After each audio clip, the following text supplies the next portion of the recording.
Welcome to the podcast. My name is Jamie Knight. I'm a realtor in Cajun Country, Lafayette, Louisiana. The goal of this podcast is to provide massive value by bringing insider access to our area's top agents to find out how they've been able to achieve massive success in their business. My goal is that you take a few things away from their experiences to grow your own business. My guest today is Greg Goad with Goad Home Partners out of Atlanta, Georgia. So, Greg, man, thank you guys so much for being a part of the podcast, brother. Excited to hear your story. Dude, thank you, Jamie. Thanks for having me on. We're all a part of the Real family, and as we continue to grow as a national brokerage that's cloud-based, that we don't meet in offices, we meet digitally, and then when we meet at conferences, and that's how we met. Absolutely, dude. When I heard your story, man, at the conference, a little taste of it, I said, man, I've got to get a little bit more of this wild journey that you're on that got you to kind of where you are now. So I guess start by telling us like where you are now, a little bit about what areas that you serve, and then we'll get more into the backstory after that and how you got where you are. So I've been licensed since 2016. It's my wife and I. We are both licensed. We are Goad Home Partners. We are with Real. Been married to be 10 years this year. We've got two young children, Lily 7 and Sage 4. We live in a nice single family home in Cherokee County. We have a small little co-working space we work out of in downtown Woodstock. We mostly target Cherokee and Cobb County, but our tagline is Marietta to the mountains. So we go as far up to just the border of North Carolina. We're a 3-time elite agent with Real Broker. We've got 2 different YouTube channels, one that we run ads on for listing videos and one that has educational community-facing content. And then we have a lot of fun on social media with TikTok and Instagram and even Facebook. So we've built a massive business, a massive following. Am I the top influencer? No, but I guarantee you when I go to downtown Woodstock and I get out of the car or I'm one-wheeling through downtown Woodstock, like, oh, you're the guy that does the videos and rides the thing. I'm like, I'm the guy. I love that, dude. That's awesome, man. I love the vibe and everything else that you kind of bring with it, brother. So that's part of what we want to hear, and we want to hear about how you be authentically yourself on some of your channels. But let's get back into the story, man. How did you come to where you are, and give us a little bit of the backstory, because I know you'd had some major challenges in your life that you've overcome. We did. So tell us, I guess, start wherever you want to start, and we'll kind of go from there.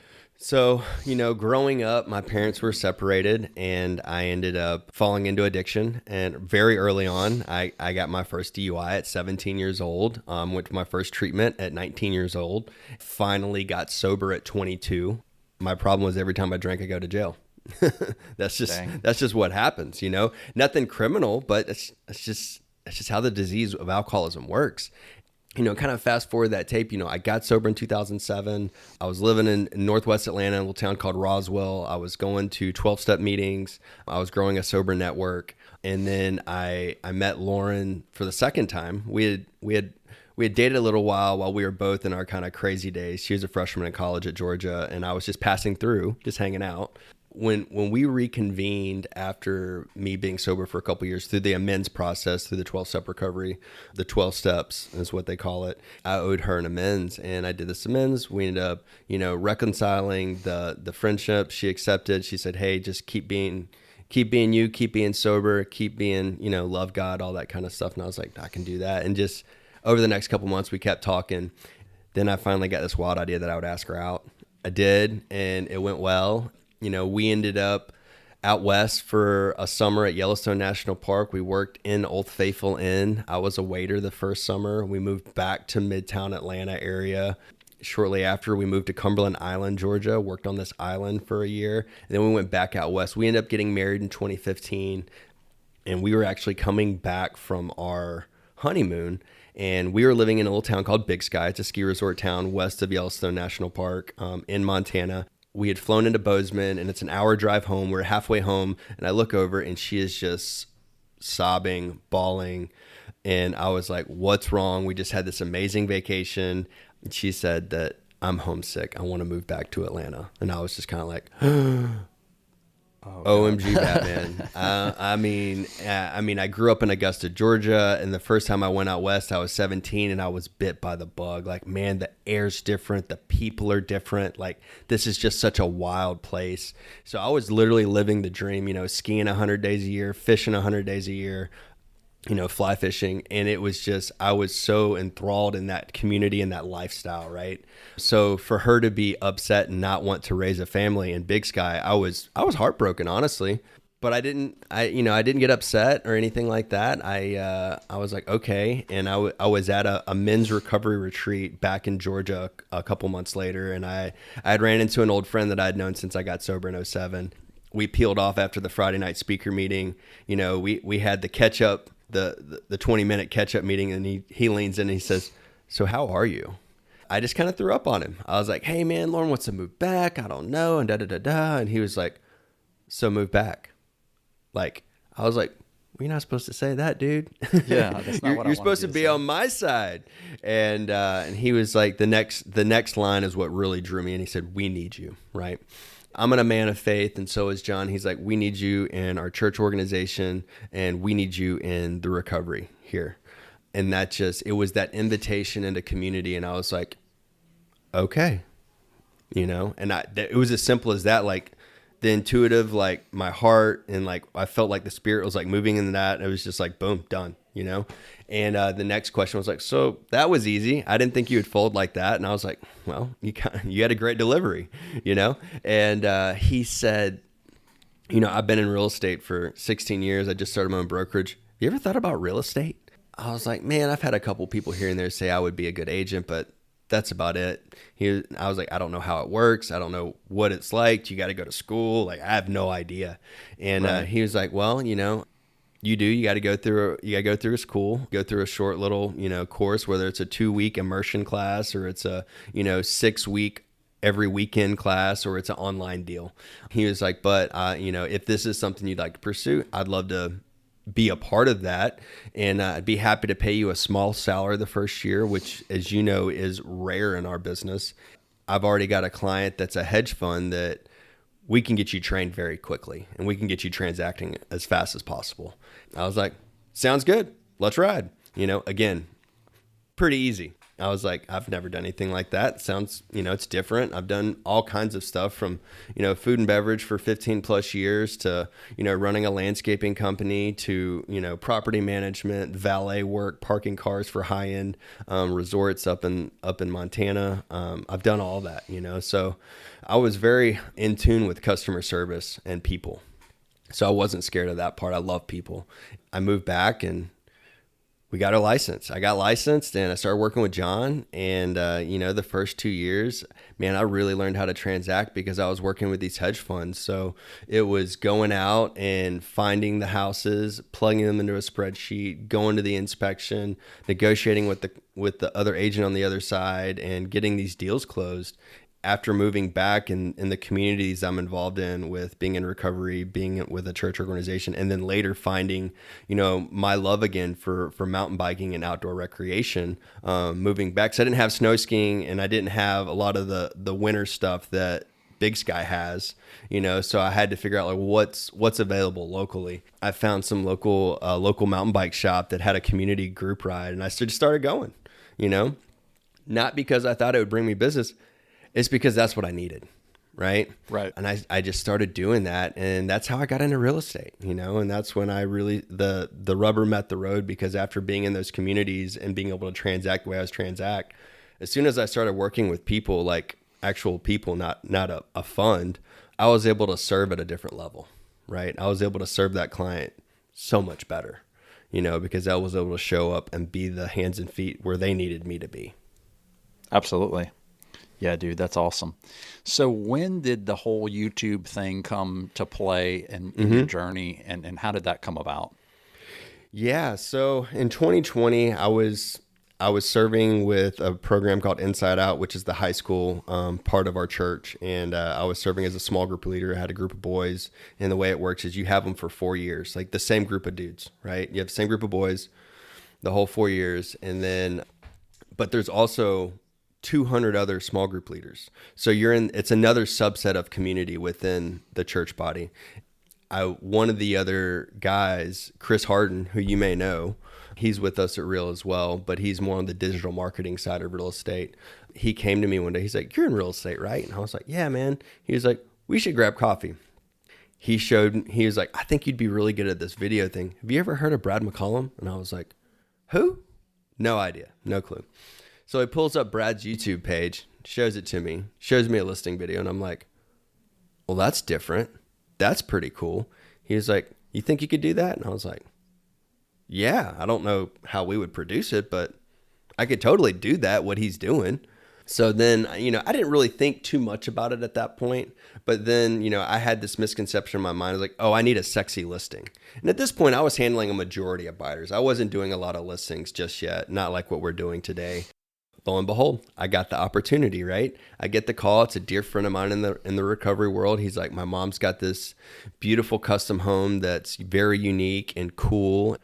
She wants to sell it. Can you help her sell it?" And I was like, "Absolutely." He was like, "All right, I'm going to introduce you and you take it from there." So I set up a listing consult. It was out in West Georgia in a little town called Carrollton, a little over an hour and a half for me, which is a little far. And, now like I probably wouldn't travel that far today, but at that point in my career, I was like, yes, absolutely. I'm there, I go and I showed her one of Brad's videos. I said, "Hey, I want to do a video like this for this home." And she was like, "If you do that, I'll sign wherever, you can charge me or whatever. Let's go." And I was like, okay. I didn't have a videographer. I didn't have any of that stuff. I went out and I made some phone calls and I didn't get a call back from one guy. I got another call back from another guy and he wanted a huge exorbitant amount of money that I was not willing to spend, nor did I have at the time. Right. So my solution brain kicked in and I was like, okay, what do I need to do? I was in this leadership development group at our church, and one of our leaders, his name is Jeremy Bruce, and he has a son that he was a volunteer with the production side at our church. So we're a part of the North Point Community Church System at Woodstock City Church. So we put everything live on YouTube. So any given, you go into the sanctuary, and it's a big stage with a lot of chairs and a full production setup, like audio, lights, smoke machine, guys running around with gimbals, big cameras, the whole 9 yards. So I knew that his son was in this, and I was like, I wonder if he could do something like this. So I called Jeremy, and he was like, first off, I think he would crush this as his dad and seeing his capabilities. And second, I think he'd be honored to help you like put this together. And he was like, I'm going to give you his number. Y'all connect. They're a big mountain bike family too. So instead of grabbing coffee or lunch, I just called him and set up a mountain bike ride.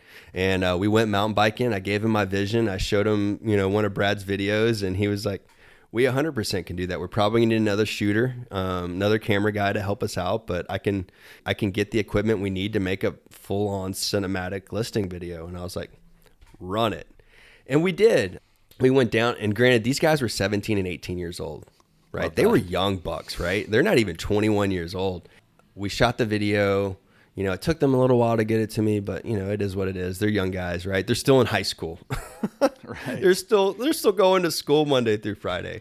They just crushed their communications project. pretty much. I get the file back in my hands, and I'm not trained to post or any of that kind of stuff. And I really didn't know what I was doing, Jamie. I wasn't following a script. I wasn't following a how-to video or a YouTube group. I wasn't following any of that stuff. I created a YouTube channel and I posted it, and I put it on my Facebook page and posted it, not really knowing what was going to happen. And over the course of a week, we had over 60,000 people like it on Facebook and view it. Then we had 17,000 on YouTube. And this was during COVID, right? So Dude, love it that. It was pretty crazy. What happened is the light bulb went on in my head, and it was like, okay, you just filled a basketball arena, an NBA basketball arena, in a matter of 7 days. And then my business side started to kick in, like, how can we utilize video in everything that we do?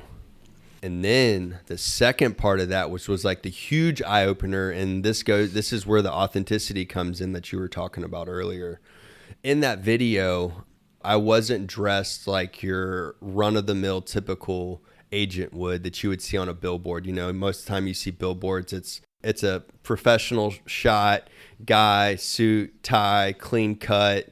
I was wearing a flat bill hat, a flannel shirt, skinny jeans, and hey dudes, walking out of a coffee shop, hopping on a one wheel and riding through downtown Carrollton up the front porch of this beautiful home and doing this crib style walkthrough video. And what I realized is I was just me, right? Love that. Like any other day, like I was out showing property, 9 times out of 10, that's what I'm wearing. I'm laid back, but I've brought that mountain lifestyle and that mountain vibe back to like where we live. And we're really not that far from the mountains either. We're an hour from the mouth of the Appalachian Trail. So we're right at the foothills of the Blue Ridge Mountains. So I still get to play in the mountains. They're just not the Rocky Mountains.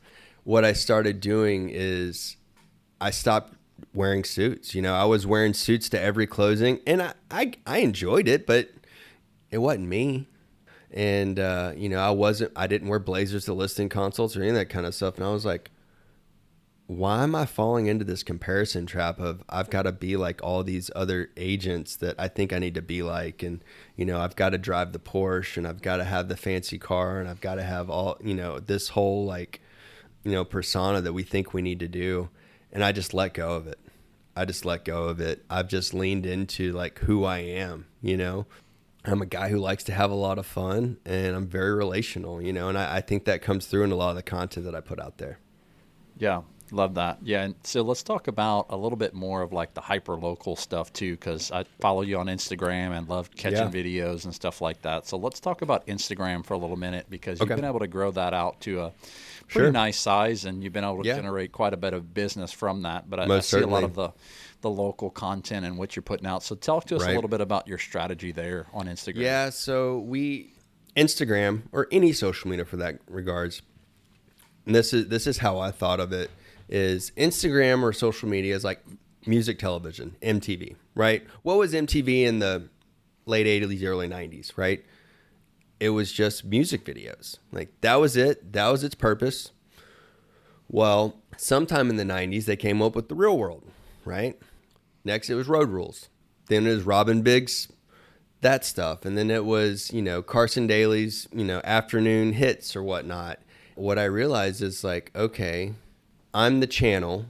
I need to figure out TV shows. I need to figure out content buckets for my channel. And the content buckets have changed over time. And we're even in a process now of pivoting our strategy. Right now, what's working is I do vlog style storytelling videos about local places that I enjoy and love, you know, whether it be a local coffee shop, a mountain bike trail system. For example, like we did one with a coffee shop not too long ago in Atlanta, and it did extremely well. And it's having people in like when you create this content. And here's the other piece that we can get a little bit more granular, a little bit more technical. You know, a lot of times we do a hook, we do a content, and then we do a call to action at the end, right? That's what we've seen a lot of people do. I've been my 3rd year of coaching with a real estate coach, and the first 2 years I was with a big program. But last year I let go of that program and I joined another coach, and he's very content driven and focused. So him and I are helping curate like my content. And he says, hey, let's not put the CTA at the end. Let's do it in the first quarter of the video. So what I'm doing in the first quarter of all my videos now is, hey, if you like this style of content, follow me. I'll follow you back. That's it. Not, hey, Greg, I'm a real estate agent or anything like that. Just, hey, follow me back, right? Because what's happening is, and this is working, once I'm in your pocket, as you know, I post every day, right? You're going to see me, right? No matter what. So, you know, when I get those follows, because it's like every post isn't, my buckets of content aren't real estate related, except one of them is going to be neighborhood tours that I just do with my phone, right? When I have the special listing, I get the videographer. I can justify spending good money on a very well-produced video that I will put out on YouTube and Facebook and all the places. And we can put out really fun reels, right? But with Instagram, that's the strategy that's working right now, right? It's doing this And I'll tell you this also, the well-produced stuff is not performing as well as the stuff that I just produce on my phone. I love that. The stuff I'm doing on my phone, it's more personable. It's a little bit more real. It's less polished. I think people resonate with it more, it seems. Yeah, because people use that as an excuse, right? They use that as an excuse to not start the process of doing YouTube or doing Instagram or doing a daily reel or doing a video at a place because they think they need this camera crew and this lighting setup and all this other stuff. And then that prevents them just in that obstacle instead of just getting your phone out and just being like, hey, man, I'm at my favorite coffee shop. Yeah. Check this out. This, she's behind the counter. She smiled, whatever. Just going authentic with it, which I love. I know a local agent in Sarah McCloskey, and she's got a massive YouTube channel. She's done extremely well. She shoots nothing with a professional camera. She shoots it all on her iPhone. Yeah, I love that. That's crazy, Yeah, for sure, man. That's great to hear that you're having the success with the not so well produced stuff because, man, I'm a big fan of just getting out there and just doing it, man. Even something that gets done is better than something that's perfect that doesn't get out. 100%. So, as Tim Macy always says, get the terrible video out of the way. Yeah, man, I like it. I was on matter of fact, I was on a big mastermind with Tim Macy and Jeremy Knight and all those boys a couple days ago, man. Those guys are awesome. I have the recording of that. I was actually at an appointment during that time. I couldn't make it. And this is a good thing to talk about too. I was in what we call a float session. And what that entails is it's a sensory deprivation tank. Are you familiar with these? Dude, that sounds awesome. So what it is, it's sometimes they're pods, sometimes they're little cubes. The one that's local to me at this little salon that we go to, it's a little cube with a shower door in the front of it, like a big glass. And the air is the same temperature as the water. And the water is hyper dense with Epsom salt. So it's got a huge concentration of magnesium. So when you get in it, you're buoyant, like you're floating, right? And because the air temperature and the water temperature is the same, you don't know what's what. It's wild. And you can do it a couple different ways at this specific place. You can have ambient light that changes, or you can have ambient sounds too, like Zen, like yoga type, Eastern medicine type music, or like the Twilight. Some 311 on in there. Yeah, no, I don't know if that would work too well for that vibe. But what's funny is I was listening to 311 before I walked up to my office. I love that. That's something that you and I have in common. Yeah, love 311. They're my party music, man. Whenever I'm in like a party mood, like they're my like, yes, let's go. Like, let's rock. Let's get it done. But I was in one of those sessions and, I wasn't able to meet that mastermind. But it's like I schedule that stuff into my daily and my weekly. I schedule, sessions like that, self-care. I schedule mountain bike rides for myself in my calendar where nobody can take that time from me. It's not just life-giving for me, but it's like when it's life-giving for me, I'm able to give more. I'm able to show up for Lauren. I'm able to show up for my kids. I'm able to show up for my clients better. And it's like I always know when I have the itch, because I just need to go get the lead out. It's finding those things that I can do that gets the lead out, on a regular basis. Dude, love that. So talk to us a little bit more about Real Broker, man, because I'm about a year and a half or so into it, man. Tell us about kind of the community that you joined and what that meant to you whenever you first joined, and how did it come about that you joined us here at Real? Yeah, so it started with, I got an Instagram direct message from Bob Tompkins. Bob says, hey, would you like to hop on a call? Little backstory, I started listening to him and Brad's podcast when they were doing it regularly. They were both at Remax, but man, I was all in on whatever they were sharing because I was like, they were talking about the video stuff. They were talking about what was working. They were talking about tactics that I was utilizing in my business real time. And I'd never met him directly. I'd never talked to him on the phone. I just kind of looked at him at afar. To get reached out like that, I was like, oh, well, yes, I will. I most certainly will hop on a call with you, sir. We started chatting, and he was like, I asked him, I was like, dude, y'all are both with RE/MAX, like, why? And he was like, actually, we're actually looking at moving both of us over to this cloud-based brokerage, and that was why we wanted to talk to you.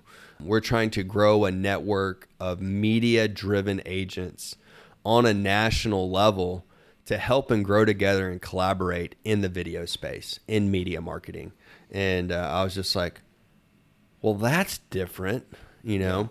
And I have no experience with big box brokerage or like any of the brick and mortar brokerage. I have zero experience with that. My best friend's my broker, right? So like, I don't butt heads with my broker. I don't have a terrible split. We don't have any hidden fees. We don't have a lot of the stuff that a lot of agents get. They get beat up on, you know, early on, you know, or they get tired of, or they get squeezed.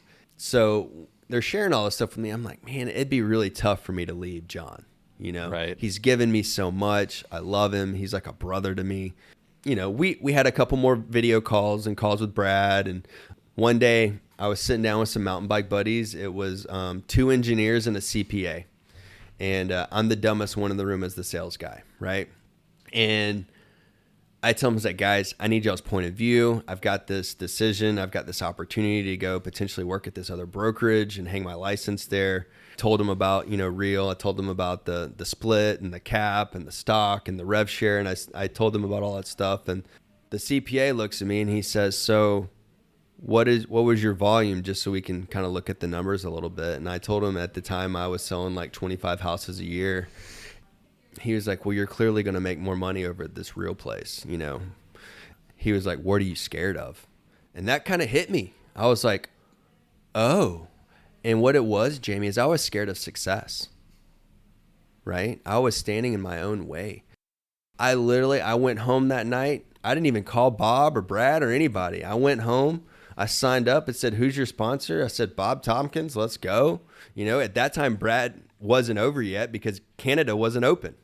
You know what I love about Brad is like he's gained this really big celebrity status in the real estate space. But like when we get together, we don't talk about any of that. We usually find a way to go one-wheeling or go do something fun, you know, and that's what I love about our relationship is that. But so I joined, you know, and I remember telling Bob one day when I was like, man, you know, I'll cap, but I don't know about this elite agent thing. I don't know if that's in the cards for me. Absolutely. And, you know, what happened was I had never been to a real estate conference or an event or a mastermind. I didn't know about any of that. That was all foreign to me. This was all brand new. So I started going to these things and I started learning and I started collaborating and I started implementing, which I think is the biggest thing is like, okay, you can only hear so much, but you got to do, just like you said, you just got to pull out the phone and do it. I started doing some of these things and, you know, the first year came up and I hit a lead agent. It was that's like, awesome. Whoa, that's crazy.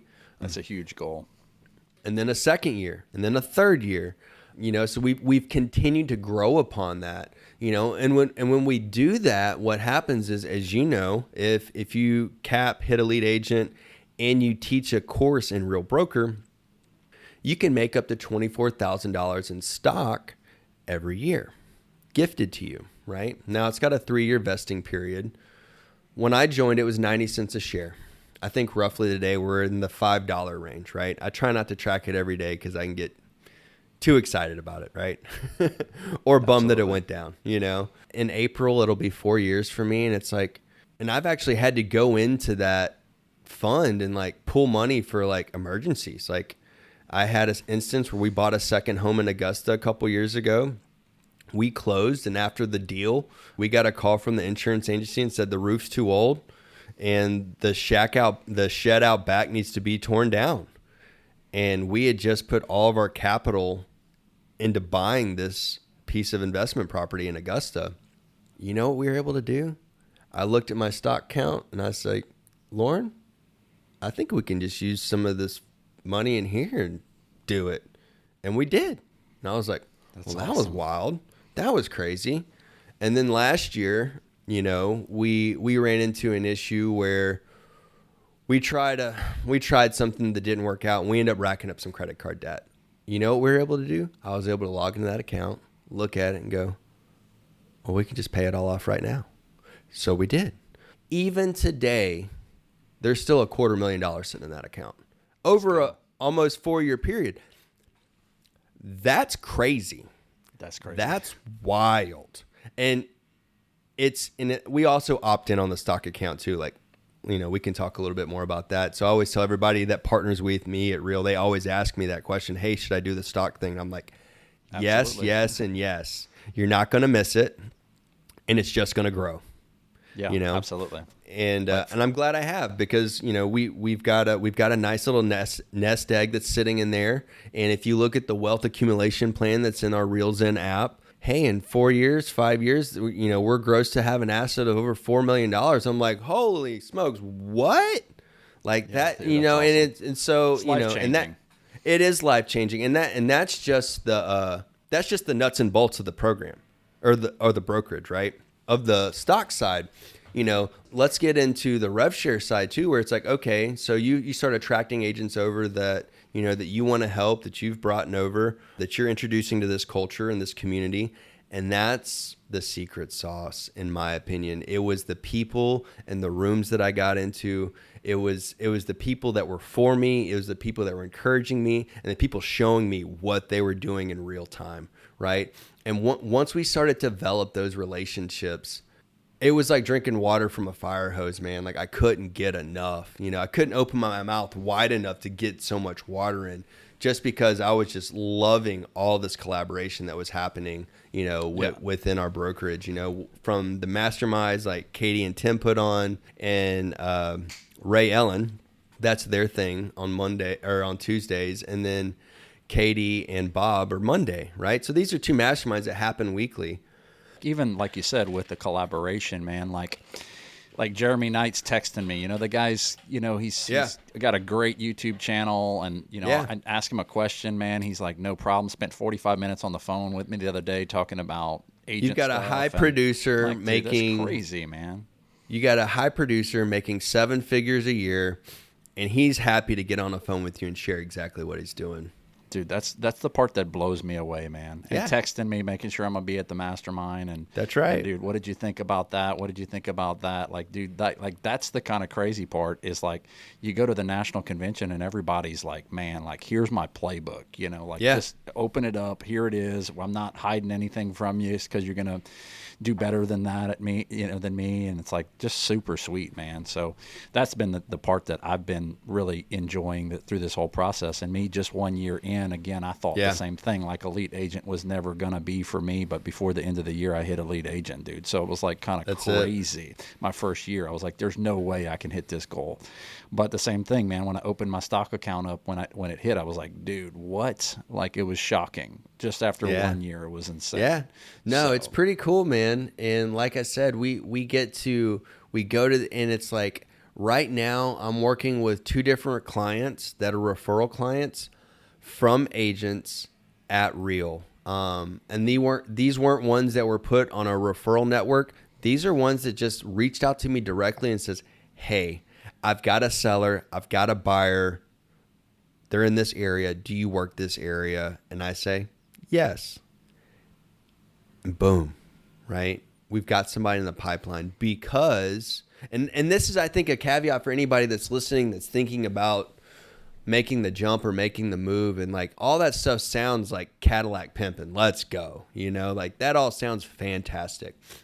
But if you don't go to the masterminds, and you don't go to the in-conference stuff, and you're just trying to hop on the referral network every time somebody posts something, you're going to leave frustrated, right? And a lot of times they're frustrated for guys like me, because I do have a wide network of people that know who I am, right? But that's because I go to the conferences, I go to the masterminds. I am very outgoing to the point where it's like, hey, I want to meet as many people in our company as possible so we can grow this thing. And I think once agents understand the collaboration piece, something clicks in our head, and we realize that, like, the same client that's going to work with Susie is not going to want to work with me, and the same client that wants to work with me doesn't want to work with Susie. So I think we have to get out of that victim mindset, that scarcity mindset. And I think having the right mindset in our business is so crucial to where you want to go, right? Because I'll tell you, at the end of the day, I hear a lot of people blaming the market and blaming the interest rate and blaming something, right? They're playing the blame game. But here in Georgia, we're an attorney state. You can go down to any closing attorney across the entire city of Atlanta, Georgia. And right now, every slot the entire day is booked with closings. People are buying and selling real estate. But what we have to figure out is, how do I become the person that they call, right? It's, death, divorce, diamonds, babies, relocation, retirement, downsize, all those things, right? So it's being the person people want to go to when that stuff happens, because that stuff's ultimately going to happen no matter what. I think it was it last year or 2 years ago? I did like 3 probate transactions, right? And what that means is they had a loved one pass in the family, and we had to go through a process through probate to list a house or buy a house. It's like you're dealing with someone who's had a traumatic loss in their life, and it's like, who are they going to go with? The guy on the billboard or the guy that they're doing life with and that they know they're going to get the right treatment that they deserve, So it's finding that and being able to switch that on and realize that, it's not about the market. It's not about the interest rate. It's all about the people. And as soon as people realize you're for them, the whole thing will change. At the core of the podcast, man, we're here for agents, right? So right. Tell us something encouraging for agents right now that might have had a tough 2024. They're maybe off to a slow start in 2025, man. Give them a little bit of an encouragement, and then we're going to close it out. Sure. So any agents that have had issues of scarcity in their business, what I would do is your next deal is in your phone already. It's not out on the street.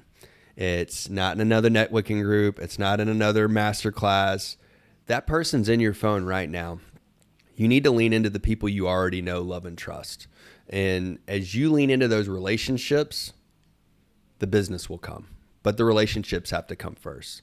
So I do something where I call it Love 60, and I have a list of my favorite local 60 people, friends, family, all that stuff. And I treat those 60 people like I'd go over and beyond to build. And those 60 people are people that I want to grow with spiritually, physically, and emotionally, right?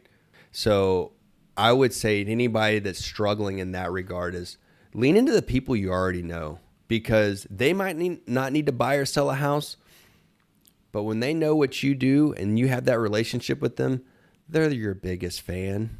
It's not you should interview Jamie. No, you need to go with Jamie because Jamie took care of me when my mom passed away. And he was amazing to work with, and he did an amazing job.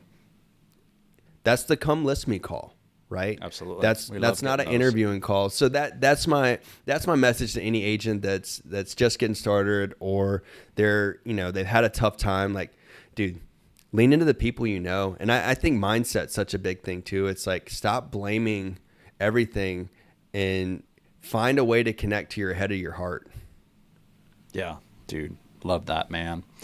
Well, Greg, thank you so much, brother, for being a part of it, man. You're welcome. It means the world. It's so fun to hang out with you a little bit at the convention, but now it's awesome to kind of chat with you sometimes on the phone, man, get some encouragement, man, talk shop a little bit and catch you on masterminds and that kind of stuff, man. So it's fun to kind of sit down with you virtually, brother. Man, thanks again, dude.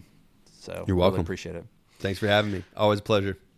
All right, guys. Well, look, we're going to put Greg's contact information in the podcast information, and y'all feel free to reach out to him, man. Go follow him on Instagram. He'll follow you back, like he said. Yeah. And do us a favor and like and share this with somebody that you know. Give us a great review. We really appreciate you guys listening in every week. So all the best, you guys, and I hope that you have an amazing day.